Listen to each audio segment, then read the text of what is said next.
So we're out this morning doing one of my favorite things, weeding. And so, learning a lot of lessons here about how you have to stay ahead of it and what tools that you need. So recently you may have seen we did a little video on the scuffle hoe, pretty good for wide areas and where you got a little thicker weeds, especially some grasses. But really, to get in there and get the fine weeding, you gotta move down to something a little bit more precise. So I've been watching a lot of videos, Neversink Farms, Colin Crickmore, and there's a bunch of the guys out there who've adopted a lot of these methods. Of course, tarping and flame weeding and all that to try to get rid of as much weed base as possible. And deep tilling is kind of a no-no, although we've been doing that here just because it's so easy, but it's causing issues on the back end with weed seed propagation. So don't forget, like, share, subscribe our channel. We're trying to grow it. I'm going to show you a tool that Colin, I don't know if he actually developed it. I think there's a lot of people out there that have done it. Colin's kind of commercialized it, and it's a wire weeder. And so he makes them with these detachable heads, but credit to him, he went online recently in the last few months and showed how you can just take any threaded handle and use a couple of hose clamps and a real sturdy wire. Doesn't have to be this thick. This is stuff I use to make row cover. It's number 9 galvanized wire from Tractor Supply. You buy it like a 250-foot roll, but shape it with a hammer and an anvil, or just on a bench or concrete or whatever you got. Put a little bit of an edge on it to help cut. And so let's turn around here and take a look at what we're doing this morning.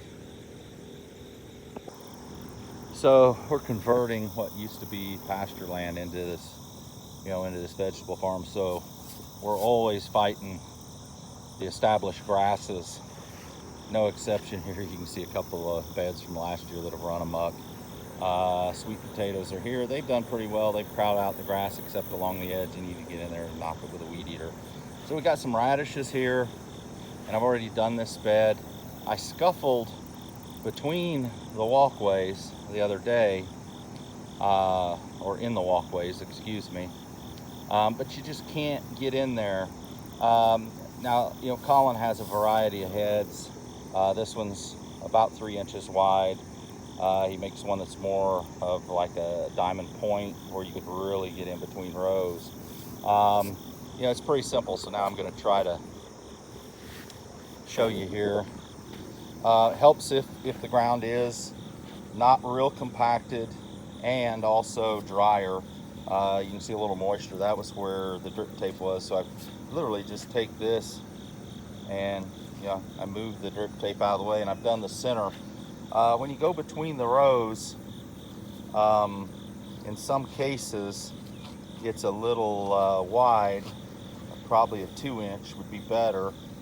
But what I found is if you got a narrow row, just kind of turn it just at a little bit of an angle, and you just drag it along, and all you're doing is disturbing the roots of any weeds that are trying to get up there, grassy weeds or pigweed or anything else. And we may have a few stray seeds that came out of the cedar a little bit wonky, so I tend to like to just go ahead, and even though that's a turnip bed, and those might be turnips like right there, I'm just going to go ahead and knock it up.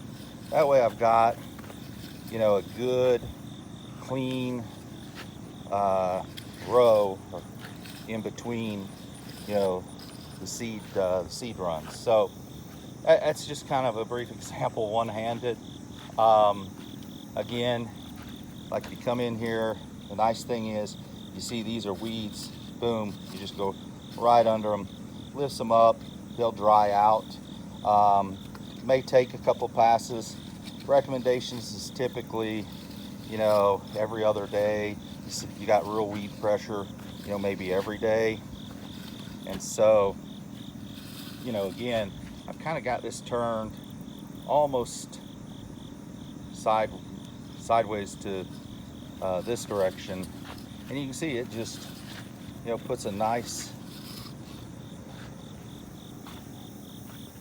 little you know, furrow in there. Again, it lifts it. There's a little weed, so boom, you can just come in there and knock those out if you want to get that precise. Then when you get to this outside edge, you can go ahead, turn it backside. You can see a lot of our old grass. We flame weeded this a couple times. There's one that's coming back. So you can, with those rhizome roots and grasses, you might have to do a little scuffling to get that out of there. But and then literally, I'm going to try to brace this up against my body. Try to brace this up against my body. If I had two hands, you'd see, but you just literally kind of walk with it, get a place where there's not as much of that grass roots there. And if you do get it a little wet or cloggy, what I found is just flip it over and just keep going. Of course, for these outsides, I need more of like a 4 or 6 inch width. Then the material won't get clogged up in here as much. It'll roll through there a little easier, especially when we got some of this old stray dead grass on top. But try to show you here again. See there? Boy, just boom, you know, flip it over. You can always just shake it. And now you can imagine if I have both hands and the camera down, I'm just going to be walking through here at a pretty brisk pace. So I can get, this is 8 rows of turnips, 150-foot bed. I can get this weeded literally in about 15 or 20 minutes.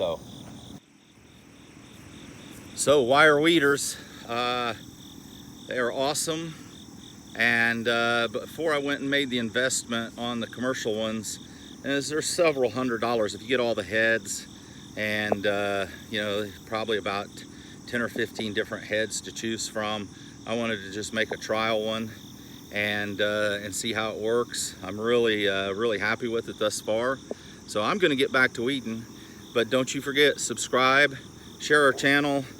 We're trying to grow it. Hope you find the information helpful and useful, and thanks for watching.